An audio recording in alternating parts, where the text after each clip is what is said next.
안녕하세요. 저희 계속해서 출애굽기 32장 공부하도록 하겠습니다. 먼저 잠깐 기도하겠습니다. 하나님 아버지, 오늘도 저희가 주님의 말씀을 공부하려고 합니다. 주님께서 저희 마음에 빛을 비춰주셔서 저희가 이 말씀을 통해 주님의 진리를 바르게 알 수 있도록 도와주시기 원합니다. 예수님의 이름으로 기도드렸습니다. 아멘. 저희가 8절까지 봤는데요. 오늘 9절부터 보겠습니다. 오늘은 주로 이 모세가 이스라엘 백성을 위해서 주님께 탄원하는 이 장면을 보도록 하겠습니다. 이스라엘 백성은 하나님의 기적을 직접 체험했지만 주님을 배반하고 또 금송아지를 만들기로 결정을 했습니다. 그들은 아론이 금송아지를 만드는 것을 보고도 자신들의 하나님으로 섬기기로 또 결정을 했죠. 이들은 금송아지를 찬양하고 그것에 경배했습니다. 그리고 그 우상이 자신들을 이집트에서 데리고 나왔다고 선포했습니다. 하나님께서는 그들의 패역을 보시고 정말 굉장히 실망하셨습니다. 그래서 모세에게 내가 데리고 나온 내 백성이라고 말씀하셨어요. 네가 데리고 나온 너의 백성이다. 왜냐면은 이스라엘 백성이 그렇게 얘기했죠. 모세가 자기들을 데리고 나왔다 이렇게 얘기해서 하나님께서 그대로 받아서 이야기를 하신 겁니다. 주님께서는 더 이상 그들과 상관하고 싶지 않으셨던 거예요. 이스라엘 백성의 죄로 인해 그들은 하나님으로부터 멀어지게 되었습니다. 죄는 하나님과의 관계를 파괴하고 또 하나님의 마음을 상하게 하고요. 또 하나님의 기대를 실망으로 바꿔버립니다. 9절부터 보겠습니다. 주께서 또 모세에게 이르시되 내가 이 백성을 보아왔는데 보라, 그 백성은 목이 뻣뻣한 백성이로다. 이 목이 뻣뻣하다는 말씀은요, 교만한 사람에 대한 성경의 평가입니다. 교만한 사람은 고개를 숙여 하나님의 말씀을 배우고 교훈과 훈계를 받아들이지 않기 때문이에요. 그래서 목이 뻣뻣하다 이렇게 말씀하시는 겁니다. 성경은 이렇게 하나님을 최종 권위로 인정하지 않는 사람들에 대해서 목이 뻣뻣하다고 말씀합니다. 말로는 하나님을 찾고 종교적인 것 같지만 실제로는 말씀에 무관심하고 말씀대로 행하지 않는 자들을 하나님께서는 목이 뻣뻣하다 이렇게 말씀하시는 거죠. 스데반은 이스라엘의 종교 지도자들에게 그들은 조상들이 금송아지를 만든 것보다 훨씬 더 큰 죄를 저질렀다고 책망을 했습니다. 사도행전 7장 51절에 나와 있는데요. 목이 뻣뻣하고 마음과 귀에 할례를 받지 않은 자들아, 너희가 항상 성령님을 거역하되 너희 조상들이 행한 것 같이 너희도 그렇게 행하는도다. 대언자들 중에서 너희 조상들이 핍박하지 아니한 자가 누구였느냐? 그들은 그 의로우신 분의 오심을 미리 보여준 자들을 죽였고 이제 너희는 그분을 배반하여 넘긴 자요 살인한 자가 되었나니 너희가 천사들을 통하여 제정하신 율법을 받고도 그것을 지키지 아니하였도다 하니라. 이스라엘 민족은 하나님께 큰 복을 받았지만 그들은 스스로 그 복을 차버렸습니다. 그리고 엄청난 죄를 저질렀죠. 10절에 그런즉 이제 나를 홀로 내버려 두라. 나 막지 말아라 이 말이에요. 내가 그들에게 맹렬히 진노하여 그들을 소멸시키고 너로부터 큰 민족을 만들리라 하시니, 이 말씀은 우리가 고려해 봐야 할 진리로 가득 차 있습니다. 하나님께서는 나를 홀로 내버려 두라 이렇게 말씀하셨어요. 이 신실한 사람의 기도는 하나님의 마음과 행동을 돌릴 수 있습니다. 하나님께서는 신실한 사람의 기도에 응답해서 무엇인가를 행하기도 하시고 또 행하지 않기도 하십니다. 배교한 이스라엘 백성이 금송아지를 만들자 주님께서는 심판을 집행하려고 하셨습니다. 주님께서는 이제 심판을 집행하려고 하니까 옆으로 비켜서서 방해가 되지 않도록 하라고 모세에게 말씀하셨어요. 과거에 하나님께서는 아브라함의 간구로 인해서 롯이 탈출할 때까지 소돔과 고모라를 심판하시는 것을 보류하신 적이 있었죠. 신실한 사람의 기도로 인해서 누군가는 회개의 기회를 얻기도 하고요. 누군가는 구원의 기회를 얻기도 합니다. 하나님께서 내가 그들에게 맹렬히 진노하여 그들을 소멸시키고 이렇게 말씀하셨죠. 우리는 성경을 통해서 하나님께서는 사랑의 하나님이시면서 동시에 또 진노의 하나님이라는 사실을 알고 있습니다. 하나님은 긍휼의 하나님이시면서 동시에 심판의 하나님이시기도 합니다. 친절한 하나님이시면서 동시에 분노한 하나님이시기도 합니다. 하나님은 균형 잡힌 분이에요. 하나님께서는 인간의 혼을 구원하기도 하시고 동시에 지옥에 보내서 영원히 불타게 하기도 하십니다. 하나님은 자신의 아들인 예수 그리스도의 피를 통해서 믿는 사람의 죄를 깨끗하게 씻어주시기도 하시고요. 또 믿지 않는 사람은 영원히 불타는 곳에서 자신의 죄값을 스스로 치르게 하기도 하십니다. 현대에 배교한 기독교는요, 하나님이 더 이상 죄에 대해서 진노하지도 않으시고 죄를 심판하지 않는 분인 것처럼 가르칩니다. 이러한 하나님은 배교한 기독교가 만들어낸 우상에 불과해요. 우리가 지난 시간에도 살펴봤죠. 우상을 하나님이라고 불러도 우상입니다. 우상은 이름, 명칭을 바꾼다고 해서 본질이 달라지지 않아요. 우상은 우상이에요. 그럼 무엇이 우상이냐? 사람들이 만들어낸 것이 우상입니다. 그렇죠. 하나님이 아닌데 사람들이 만들어서 하나님처럼 섬기는 것이 바로 우상이에요. 오늘날 많은 사람들이요, 자기 상상 속에서 만들어진 하나님을 섬기고 있어요. 성경에 나온 하나님이 아니라 자기가 상상한 하나님을 섬기고 있는 겁니다. 우리는 성경의 하나님과 인간이 만든 우상을 구분할 수 있어야 합니다. 하나님은 죄에 대해서 진노하시는 분입니다. 그리고 언젠가 하나님께서는 모든 죄에 대한 심판을 집행하실 겁니다. 만일 하나님 아버지께서 자신의 진노를 갈보리 십자가 위에서 아들 하나님께 쏘아 부으셨다면, 만일 하나님 아버지께서 온 세상의 모든 죄를 자신의 몸으로 짊어지신 아들 하나님이신 예수 그리스도를 십자가 위에서 심판하셨다면, 죄를 짓고도 회개하지 않는 죄인을 심판하지 않으시거나 그에게 진노하지 않으실 이유가 어디에 있겠어요? 다른 사람들의 죄로 인해서 자신의 사랑하는 아들인 예수 그리스도를 심판하신 하나님께서 죄를 짓고도 회개하지 않고 오히려 예수님의 십자가를 조롱하고 거부하는 사람을 간과하실 이유는 전혀 없습니다. 하나님께서 예수님도 벌하셨다면 그것은 누구라도 벌하실 수 있음을 의미합니다. 이게 십자가가 가지는 의미 중에 하나죠. 십자가는 여러 가지를 의미하고 있는데 그 중에 하나는 바로 예수님도 하나님의 심판을 받았다면 누구도 하나님의 심판을 피할 수 없다는 것을 보여준다는 거죠. 예수님은 죄가 없으셨어요. 다른 사람의 죄로 인해서, 우리의 죄로 인해서 대신 벌을 받아주셨습니다. 근데 하나님께서는 다른 사람의 죄로 인해서 십자가에 달리신 예수님께 진노를 쏟아 부으셨어요.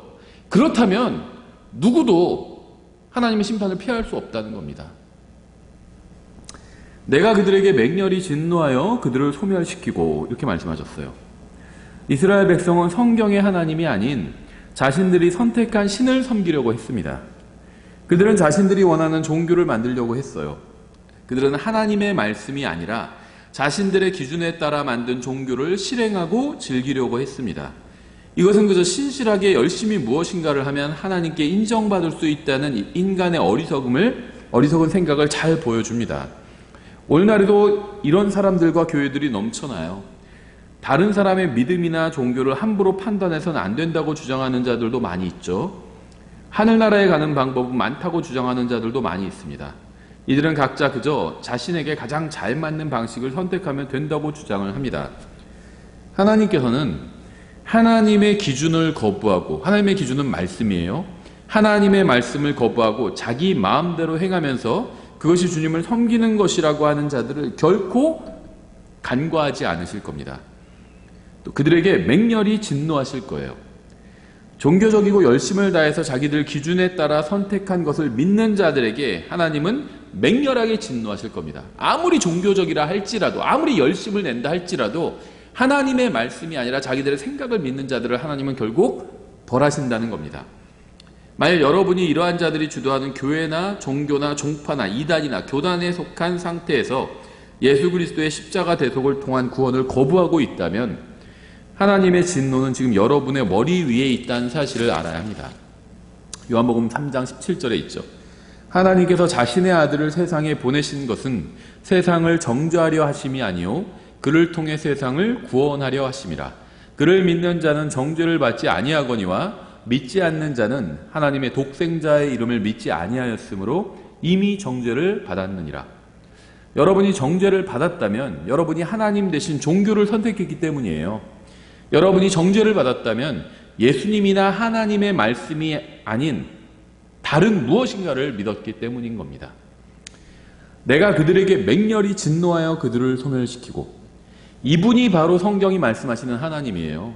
이분이 바로 어린아이들을 받아들이신 하나님입니다. 이분이 바로 꽃들과 노래하는 새들과 멋진 태양과 상쾌한 시내를 만드신 하나님이에요. 이분이 바로 예수님을 구원자로 받아들인 사람들에게는 영원한 생명을 주시는 하나님입니다. 이분이 바로 세상을 이처럼 사랑하사 자신의 독생자를 주시고 누구든지 그를 믿는 자는 멸망하지 않고 영전하는 생명을 얻게 하신 하나님입니다. 이분이 바로 여러분에게 소망과 기쁨과 확신과 평안과 만족을 주실 수 있는 하나님입니다. 이 동일하신 하나님께서 누군가 우상에게 경배하기를 선택한다면 그에게 맹렬히 진노하고 그를 소멸시키시겠다고 말씀하셨습니다. 인생을 끝장내고 혼을 몸과 분리시켜서 지옥에 던져버리시겠다고 말씀하시는 거예요. 그러면 바깥 어둠에서 울며 이를 갈며 영원히 불 속에서 고통을 당하게 될 것입니다. 이러한 모든 사실을 알려주신 분은 바로 인간의 몸을 입고 오신 하나님이신 예수 그리스도예요. 이것은 하나님의 말씀을 거부하고 예수 그리스도를 구원자로 받아들이지 않는 모든 사람들에게 해당되는 사실입니다. 제가 말씀드린 것은 모두 성경에 기록된 사실입니다. 만일 여러분 중에 교회에는 오래 다녔지만 이러한 사실을 모르고 있는 분이 있다면 그것은 여러분이 잘못된 교회를 선택했기 때문이고요. 여러분 교회의 목사가 성경에 기록된 복음을 여러분에게 전해주지 않았기 때문이에요. 여러분을 영원히 불행하고 비참하게 만든 사람은 여러분에게 성경에서 말씀하시는 정확한 복음을 전해주지 않은 사람이고요. 또 복음을 듣고도 거부한 여러분 자신일 겁니다. 다른 사람 핑계를 대면 안 돼요. 하나님 핑계를 대도 안 됩니다. 내가 복음을 거절한 거예요. 자, 주일을 석교육에서도 여러 번 강조해서 또 얘기하나 지겹다 이렇게 생각하실 분이 있을지 모르겠는데요. 믿어지지 않아서 안 믿은 게 아니에요. 내가 예수 그리스도의 복음을 거부한 겁니다. 그래서 지옥에 가는 거예요. 믿어지지 않는 게 아니에요. 내가 예수님의 복음을 받아들이든지 믿든지 둘 중 하나인데 믿지 않았다면 믿어지지 않은 게 아니라 거부한 겁니다. 그게 성경이 말씀하시는 진리예요. 믿은 사람은 구원받고요. 믿지 않은 사람, 믿어지지 않은 사람들은 지옥에 가는 겁니다. 선택하는 거예요. 믿어지지 않아도 괜찮아요. 그렇게 말하면 안 돼요. 그건 마귀의 속임수입니다. 믿어지지 않았는데 왜 괜찮아요? 지옥에 가는데. 믿어지지 않은 사람들, 다른 말로 하면 성경적 표현에 하면 믿지 않은 사람들은 죽으면 즉시 지옥에 가요. 근데 뭐가 괜찮아요? 괜찮기는. 마귀의 거짓말이에요. 거기에 속으면 안 됩니다. 그런 거짓 복음을 전해서도 안 돼요. 예수 그리스도를 믿어야 합니다. 아, 난 믿어지지 않아. 믿어야 돼요. 그래도 믿어야 돼요. 우리가 다 이해한 것만 믿나요? 비행기 하늘 나는 거 다 이해하세요? 설명할 수 있어요? 이해했다면 설명할 수 있어야 돼요. 근데 설명 못해요. 그래도 믿을 수는 있어요. 아, 비행기가 하늘 날지, 난 그걸 믿을 수 있어. 그거 인정할 수 있어. 이렇게 얘기하잖아요. 이해한 것만 믿는 게 아니에요. 이해하지 못한 것도 믿을 수 있어요. 예수님의 십자가 대속을 이해하지 못해도 믿을 수 있어요. 하나님께서 하늘과 땅을 창조하셨다는 말씀도 이해하지 못할 수는 있지만 믿을 수는 있습니다. 믿어야 돼요. 믿어질 때까지 기다리지 마세요. 믿어야 합니다. 믿고 싶은데 안 믿어져요. 이런 분이 있으면 저한테 연락하세요. 저희 홈페이지에 제 전화번호 다 공개되어 있어요. 저한테 연락하십시오. 안 믿어지는 분 연락하세요. 제가 복음 설명드릴게요. 믿어야 합니다. 믿어질 때까지 기다리지 마세요. 믿고 싶은데 안 믿어져. 이런 분이 있으면 연락하세요. 복음 설명해 드릴게요. 원하시면 만나서 설명해 드릴게요. 전화로 설명해 드릴 수 있어요. 문자로 설명해 드릴 수도 있습니다. 글로. 믿어야 돼요, 복음을. 거짓 복음에 속지 마십시오.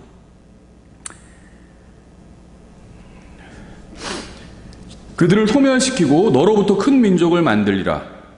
하나님께서는 배교한 이스라엘을 소멸시키고 모세를 통해서 새롭게 이스라엘 민족을 일으키시겠다고 말씀하셨습니다. 모세는 이집트에서 파라오의 딸의 아들로 자랐고요. 원한다면 부귀영화를 누릴 수 있었어요. 하지만 그는 하나님의 백성과 함께 고난받는 것을 선택했습니다. 히브리서 11장 24절부터 27절에 나오죠. 믿음으로 모세는 나이가 들었을 때 파라오의 딸의 아들이라 불리는 것을 거절하고 잠시 죄의 쾌락들을 즐기는 것보다 오히려 하나님의 백성과 함께 고난받는 것을 택하였으며 또 그리스도의 치욕을 이집트의 부하보다 더 큰 죄물로 여겼으니 이는 그가 주께서 보상으로 보답해 주시는 일에 관심을 두었기 때문이니라.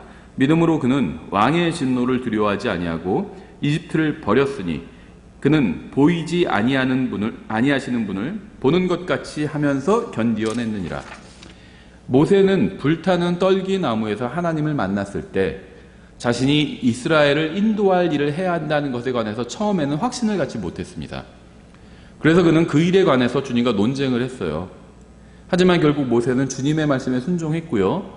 주님께서는 그를 통해서 큰 일을 이루셨습니다. 그리고 이제 주님께서는 배교한 이스라엘 백성을 대신해서 모세를 큰 민족으로 만드시겠다고 말씀을 하셨습니다. 주님께서는 모세를 통해서 모든 것을 다시 시작하려고 하셨어요. 그는 아브라함과 이삭과 야곱의 자손이었기 때문에 그를 통해서 모든 것을 다시 시작해도 전혀 문제될 것이 없었습니다. 그렇죠? 아직 성경이 기록되기 전이잖아요.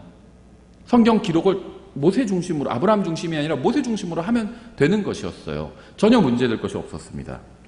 주님께서는 모세의 자손을 통해서 큰 민족을 이루시고 모세를 믿음의 아버지로 선택하실 수도 있었습니다.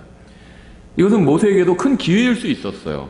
어쩌면 이것을 통해서 모세는 영원히 역사에 남을 믿음의 아버지요, 또 조상이, 믿음의 조상이 될 수 있었습니다. 만일 모세가 주님의 제안을 받아들이고 주님께서 그대로 행하셨다면 오늘날 이스라엘 자손은 모세의 자손이 되었을지도 몰라요. 11절 모세가 주 자신의 하나님께 간청하여 이르되 주여 어찌하여 주께서 큰 권능과 강한 손으로 이집트 땅에서 데리고 나오신 주의 백성에게 맹렬히 진노하시나이까. 하나님께서는 모세를 통해서 큰 민족을 이루시겠다고 모세에게 영광스러운 제안을 하셨는데 모세는 단 한순간의 망설임도 없이 주님의 제안을 거절했습니다.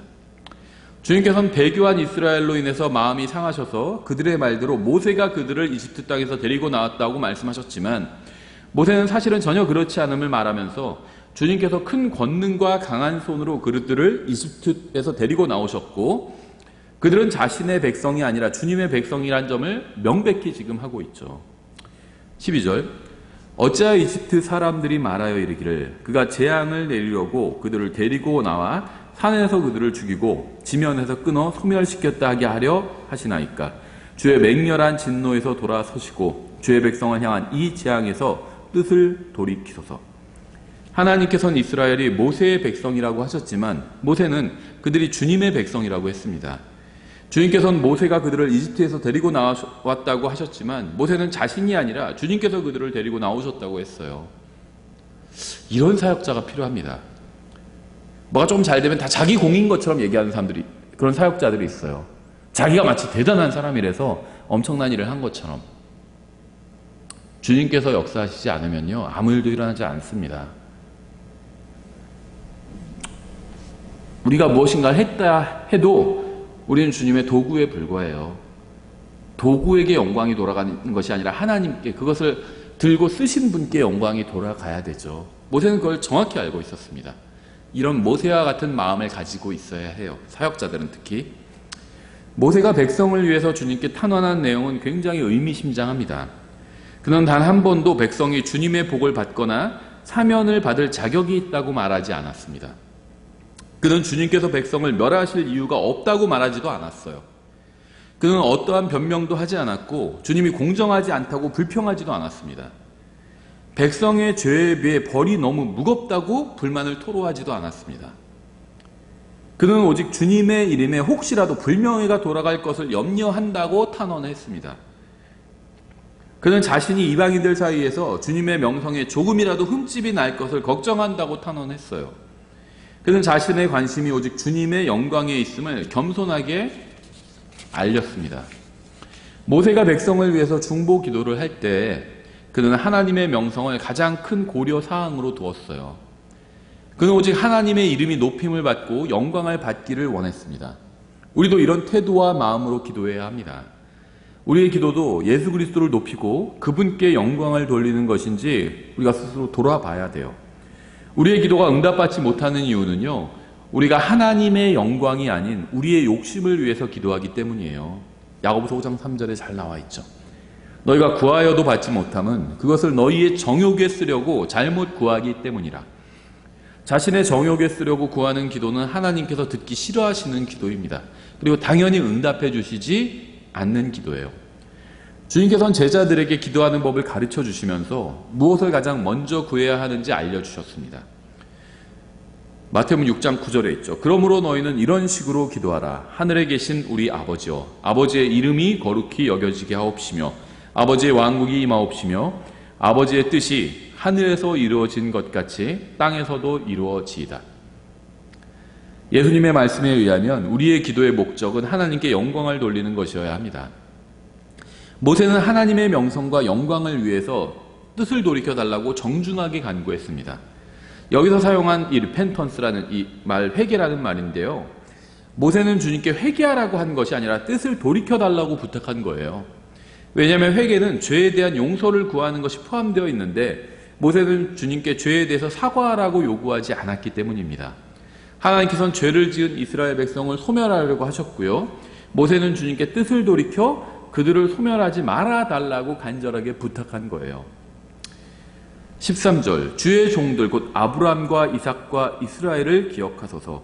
주께서 주 자신을 두고 그들에게 맹세하여 그들에게 말씀하시기를 내가 너희 씨를 하늘의 별들같이 번성하게 하고 내가 말한 이 모든 땅을 너희 씨에게 주어 그들이 영원토록 그것을 상속하게 하리라 하셨나이다 하매 모세는 주님께서 스스로 영광을 훼손하지 마시라고 간구했습니다. 주님께서 주님의 말씀대로 행하시기를 정중하게 간구한 거죠. 주님의 말씀대로 행하심으로 주님의 말씀을 영광스럽게 해달라고 요청한 겁니다. 죄송합니다. 이것이 바로 우리가 본받아야 할 모범적인 기도고요. 응답받는 기도예요. 특히 모세가 아브라함과 이삭과 야곱이라고 하지 않고 아브라함과 이삭과 이스라엘이라고 한 것은 굉장히 주목할 만합니다. 성경은 야곱이 믿음으로 행할 때에는 이스라엘이라고 불러요. 모세는 믿음 안에 있는 아브라함과 이삭과 이스라엘을 주님께 언급했던 겁니다. 14절까지 보겠습니다. 14절, 주께서 자신의 백성에게 내리려 하던 그 재앙에서 뜻을 돌이키시니라. 결국 하나님의 영광을 위해서 간구한 신실한 사람의 기도로 인해서 주님께서는 뜻을 돌이키셨습니다. 우리의 기도와 인생도 이렇게 하나님의 영광을 위한 것이라면 역사를 바꾸는 엄청난 능력을 발휘할 수 있겠죠. 근데 주의하셔야 될 것이요, 하나님께서 무엇을 하신다고 하셨는데 그것을 단순히 내가 기도한다고 해서 돌이킬 수 있는 건 아니라는 겁니다. 모세가 하나님의 뜻을 돌이킬 수 있었던 이유는요, 하나님의 영광과 하나님의 말씀에 근거해서 간구했기 때문이에요. 하나님께서 무엇을 하신다고 성경에 기록하셨으면 그대로 이루어질 겁니다. 그걸 돌이킬 수는 없어요. 온 세상을 불로 심판하신다고 그랬는데 불로 심판하지 말아주십시오, 그렇게 기도한다고 해서 그걸 바꿀 수는 없습니다. 그래서 바꿀 수 있는 게 있고요, 바꿀 수 없는 게 있어요. 이 세상의 영원한 운명은 바뀌지 않습니다. 민족의 운명도 바뀌지 않아요. 개인의 운명은 바뀔 수 있습니다. 또 개인의 인생도 바뀔 수 있죠. 그래서 우리는 이런 것들을 위해서 기도해야 됩니다. 다른 사람의 영원한 운명, 그의 혼이 영혼을 어디서 보내게 될 것인가, 이것을 두고 우리가 기도해야 한다는 겁니다. 오늘 여기까지 보겠습니다. 수고하셨습니다.